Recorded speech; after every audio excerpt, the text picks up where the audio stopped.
Hi everyone. सो बहुत दिनों से I am getting a query कि हमें ये समझ में नहीं आता है कि हम अप्लाई करने जा रहे हैं बट हम इतना कंसंट्रेट नहीं कर पा रहे हैं या हमें मोटिवेशन नहीं है।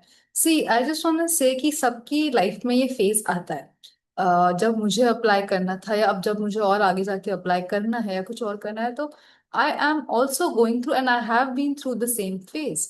सो आपको ये समझना होगा कि इन चीजों के लिए there are a checklist. One thing is that you don't put a lot of work on your table, otherwise you will get overwhelmed and then it will be an issue. क्योंकि फिर आप एक बेसिक काम भी नहीं कर पाओगे।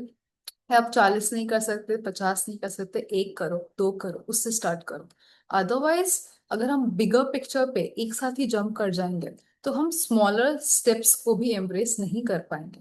That's one thing. Secondly, रोज रात को सोने से पहले एक चेकलिस्ट बनाओ कि अगले दिन आपको क्या करना है। इससे सुबह उठने के बाद में you won't feel lost. This is very important to win your day.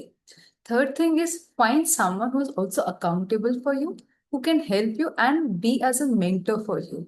इससे you will stay on track। जब हम ट्रैक पे रहते हैं तो हमें अपने आप मोटिवेशन मिलता है।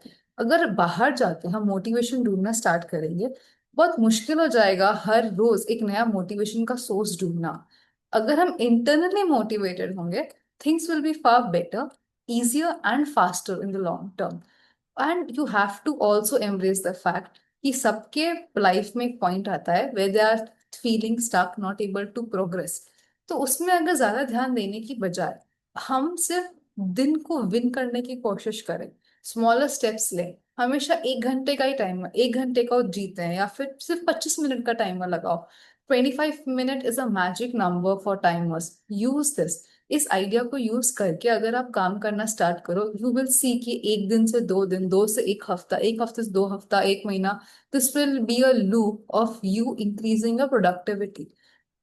सो अगर आप इस ट्रैक में स्टक फील कर रहे हैं and you want to talk to someone and want some mentorship, right mentorship and I will help you with the same thing. Thank you for listening.